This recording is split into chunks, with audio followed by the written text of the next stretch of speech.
নটসূৰ্যৰ চৌহদ চিকুনালে ৰাইজৰ দলৰ ভাতৃভগ্নী সংগঠনে নটসূৰ্য ফণী শৰ্মাৰ ৫৫ সংখ্যক স্মৃতি দিৱসৰ প্ৰাক মুহূৰ্তত আজি নটসূৰ্যৰ গৰাকী কলিবাৰী গৃহ চৌহদ চিকুনাই তোলাৰ এক কাৰ্যসূচী ৰূপায়ণ কৰা হয়।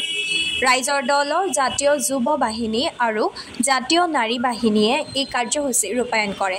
উল্লেখযোগ্য যে ৰাইজৰ দলে ৩১ জুলাইত নটসূৰ্য গৰাকীৰ স্মৃতিত এক শ্ৰদ্ধাঞ্জলি অনুষ্ঠানৰো নটসূৰ্য গৰাকীৰ বাসগৃহতে আয়োজন কৰিছে।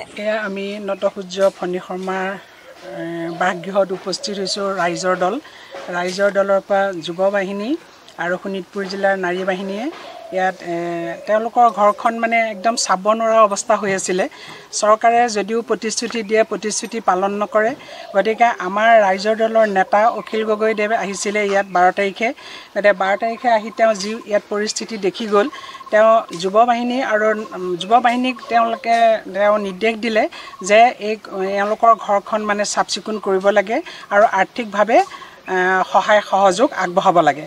সেই উদ্দেশ্যে আমাৰ শোণিতপুৰ জিলাৰ যুৱ বাহিনীয়ে তেওঁলোকৰ ঘৰটো অলপ যিমানখিনি পাৰে পাৰ্যমানে তেওঁলোকে চেষ্টা কৰিছে অলপ মানে ঘৰমুৱা কৰি দিবৰ কাৰণে, আৰু সেইটো তেওঁলোকে পদক্ষেপ লৈছে।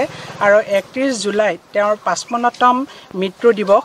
গতিকে সেই মৃত্যু দিৱসত তেওঁৰ শ্ৰাদ্ধ আদি কৰি কিছুমান কাৰ্যসূচী তেওঁলোকে লৈছে আৰু তেওঁলোকে সেয়া পতাৰ সিদ্ধান্ত লৈছে। গতিকে তাত আমি শোণিতপুৰ জিলাৰ নাৰী বাহিনীও আমি সম্পূৰ্ণ সহযোগ কৰিছোঁ। মধ্যে আপোনালোকে গমেই পাইছে যে অহা ৩১ তাৰিখে ফণী শৰ্মাদেউ যিহেতু তেখেত ঢুকাইছিলে ১৯৭০ চনত।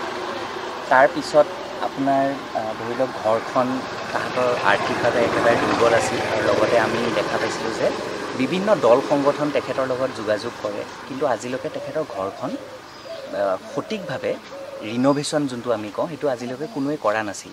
গতিকে ৰাইজৰ দলৰ ফালৰ পৰা অখিল দা আমাৰ যিহেতু মুৰব্বী তেখেত আহিছিলে, তেখেতে ৰিচেণ্টলি আহি কৈ গৈছিলে যে তেখেতে এই ঘৰখন যোনখন হয় পুনৰ নিৰ্মাণ কৰি দিব, আৰু সেই প্ৰতিশ্ৰুতি দি পেলাই আমি শোণিতপুৰ জিলা যুৱ বাহিনী আৰু লগতে শোণিতপুৰ মহিলা জাতীয় নাৰী বাহিনী আমি একেলগে এটা যৌথ প্ৰয়াস কৰি পেলাই আজি আমি চাফাই কাৰ্যসূচী এটা কৰিছোঁ। তেখেতৰ প্ৰাংগণ যিখিনি আছে আমি সেইখিনি চাফাই কৰিলোঁ, আৰু লগতে যিহেতু ৩১ তাৰিখে তেখেতৰ আমি শ্ৰাদ্ধ ৰাজহুৱাকৈ আমি কৰি আছোঁ, আৰু তাতে আমি ঘৰখন যোনখন ঘৰ হয় তেখেতৰ ৰিন'ভেশ্যন কৰি সম্পূৰ্ণভাৱে আমি ওলাবলৈ নোৱাৰিবও পাৰোঁ, কিন্তু আমি এটা প্ৰতিশ্ৰুতি দিছোঁ যে ঘৰখন আপোনাৰ অতি সোনকালে তেখেতৰ ৰিন'ভেট হৈ পেলাই তেখেতসকলে আৰামত থাকিব পাৰিব।